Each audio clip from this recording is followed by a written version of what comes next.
ಇನ್ನು ಸಚಿವ ಪ್ರಿಯಾಂಕ್ ಖರ್ಗೆ ವಿರುದ್ಧ ಛಲವಾದಿ ನಾರಾಯಣಸ್ವಾಮಿ ವಿವಾದಾತ್ಮಕ ಹೇಳಿಕೆಯೊಂದನ್ನು ನೀಡಿದ್ರು. ಇದರ ಹಿನ್ನೆಲೆ ಕಾಂಗ್ರೆಸ್ ಕಾರ್ಯಕರ್ತರಿಂದ ಬೀದರ್ನಲ್ಲಿ ಇವತ್ತು ಪ್ರತಿಭಟನೆಯನ್ನ ನಡೆಸಿದ್ರು. ಅದೇ ರೀತಿ ಆಕ್ರೋಶವನ್ನು ಕೂಡ ಹೊರಹಾಕಿದ್ರು. ಪ್ರತಿಭಟನೆಯಲ್ಲಿ ಛಲವಾದಿ ನಾರಾಯಣಸ್ವಾಮಿ ವಿರುದ್ಧ ಧಿಕ್ಕಾರವನ್ನ ಕೂಗಿ ಆಕ್ರೋಶವನ್ನು ಹೊರಹಾಕಿದ್ದಾರೆ. ಹರ್ ಗಲ್ಲಿ ಗಲ್ಲಿ ಮೇ ಚೋರ್ ಹೇ ನಾರಾಯಣಸ್ವಾಮಿ ಚೋರ್ ಹೇ, ನಿಮ್ಕಾ ಪತ್ತಾ ಕಡ್ವಾ ಹೇ ನಾರಾಯಣಸ್ವಾಮಿ ಕಡ್ವಾ ಹೇ.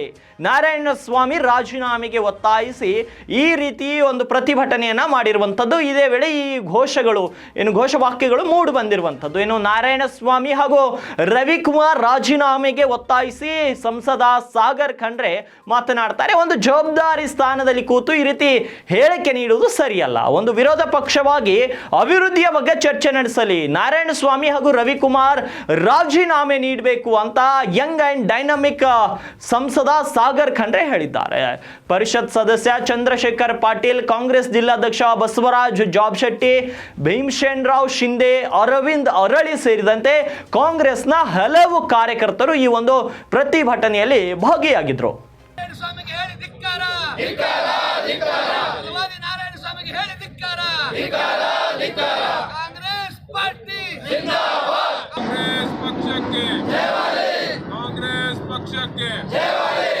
ಖರ್ಗೆ ಅವರಿಗೆ, ರಾಹುಲ್ ಗಾಂಧಿ ಅವರಿಗೆ, ಸೋನಿಯಾ ಗಾಂಧಿ ಅವರಿಗೆ, ಪ್ರಿಯಾಂಕ್ ಖರ್ಗೆ ಅವರಿಗೆ, ಸನ್ಮಾನ್ಯ ಈಶ್ವರ್ ಖಂಡ್ರೆ ಅವರಿಗೆ, ಸನ್ಮಾನ್ಯ ಈಶ್ವರ್ ಖಂಡ್ರೆ ಅವರಿಗೆ, ಸನ್ಮಾನ್ಯ ಸಾಗರ್ ಖಂಡ್ರೆ ಅವರಿಗೆ, ಕಾಂಗ್ರೆಸ್ ಪಕ್ಷಕ್ಕೆ, ಕಾಂಗ್ರೆಸ್ ಈಶ್ವರ್ ಖಂಡ್ರೆ ಅವರಿಗೆ, ಜಿಲ್ಲಾ ಕಾಂಗ್ರೆಸ್ಗೆ.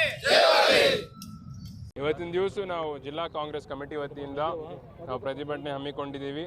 ಛಲವಾದಿ ನಾರಾಯಣಸ್ವಾಮಿ ಅವರು ಹಾಗೂ ರವಿಕುಮಾರ್ ಅವರು ಏನು ಹಗುರವಾಗಿ ಮಾತಾಡಿದ್ದಾರೆ ಅದನ್ನು ನಾವು ತೀವ್ರವಾಗಿ ಖಂಡಿಸ್ತೀವಿ. ಛಲವಾದಿ ಅವರು ಇಬ್ಬರು ತಕ್ಷಣವೇ ಅವರು ರಾಜೀನಾಮೆ ಕೊಡಬೇಕು. ಯಾಕಂದರೆ ಒಂದು ಜವಾಬ್ದಾರಿಯುತ ಸ್ಥಾನದಲ್ಲಿ ಕೂತ್ಕೊಂಡು ಈ ಥರ ಅವಾಚ್ಯ ಶಬ್ದಗಳಿಂದ ಅವರು ಯಾರಿಗೂ ಕೂಡ ಏನೂ ಅನ್ಬಾರ್ದು. ಅವರು ಅಭಿವೃದ್ಧಿ ಬಗ್ಗೆ ಪ್ರಶ್ನೆ ಮಾಡಲಿ, ಅವರು ವಿರೋಧ ಪಕ್ಷದಲ್ಲಿದ್ದು ಅಭಿವೃದ್ಧಿ ಬಗ್ಗೆ ಪ್ರಶ್ನೆ ಮಾಡ್ಬೋದು. ಬೇರೆ ಬೇರೆ ರೀತಿಯಲ್ಲಿ ನಮಗೆ ಸರ್ಕಾರಕ್ಕೆ ಅವ್ರು ಪ್ರಶ್ನೆ ಕೇಳ್ಬೋದು. ನಾವು ಕೂಡ ವಿರೋಧ ಪಕ್ಷದಲ್ಲಿದ್ದಾಗ ನಮ್ಮ ಕಾಂಗ್ರೆಸ್ ಪಕ್ಷನ ಯಾವತ್ತೂ ಯಾವುದೇ ನಾಯಕರು ಈ ಥರ ಮಾತಾಡಲ್ಲ. ಅದಕ್ಕೆ ನಾನು ತೀವ್ರವಾಗಿ ಖಂಡಿಸ್ತೀನಿ. ಅವ್ರು ತಕ್ಷಣ ರಾಜೀನಾಮೆ ಕೊಡಬೇಕು. ಈಗ BJPಯವರು ಪ್ರತಿಯೊಬ್ಬರಿಗೆ ಟಾರ್ಗೆಟ್ ಮಾಡ್ತಾ ಇದ್ದಾರೆ.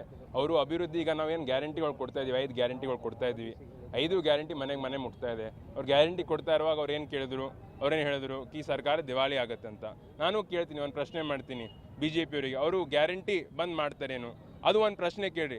ಒಂದು ವೇಳೆ ಮುಂದಿನ ಸಲ ಅವ್ರ ಅಧಿಕಾರಕ್ಕೆ ಬಂದರೆ ಅವರು ಗ್ಯಾರಂಟಿ ಬಂದ್ ಮಾಡ್ತಾರೇನೋ ಇಡ್ತಾರಂತ ನೀವು ಒಂದು ಪ್ರಶ್ನೆ ಕೇಳಿ. ಯಾಕಂದರೆ ಗ್ಯಾರಂಟಿ ಕೊಡ್ತಾ ಇರೋ ಅದೇ ಅಂದ್ರು ಸರ್ಕಾರ ದಿವಾಳಿ ಆಗುತ್ತೆ. ಆದರೂ ಕೂಡ ಗ್ಯಾರಂಟಿನೂ ಕೊಡ್ತಾ ಇದ್ದೀವಿ. ನಮ್ಮ ಕಲ್ಯಾಣ ಕರ್ನಾಟಕ ಭಾಗಕ್ಕೆ 3,000 ಕೋಟಿ ಮುಂಚೆ ಬರ್ತಾ ಇತ್ತು, ಈಗ 5,000 ಕೋಟಿ ರೂಪಾಯಿ ಬರ್ತಾ ಇದೆ. ಜನರು ಎಲ್ಲರೂ ಖುಷಿಯಾಗಿದ್ದಾರೆ. ಅದಕ್ಕೆ ಅವ್ರಿಗೆ ಬೇರೆ ಯಾವುದೂ ಇಲ್ಲ, ಒಂದು ಸಿಟ್ಟಿನಲ್ಲಿ ಯಾವುದೋ ಒಂದು ಮನಸ್ಥಿತಿಯಲ್ಲಿ ಅವ್ರು ಈ ಥರ ಮಾತಾಡ್ತಾರೆ ಅಂತ ನಾನು ಹೇಳೋಕ್ಕೆ ಬಯಸ್ತೀನಿ.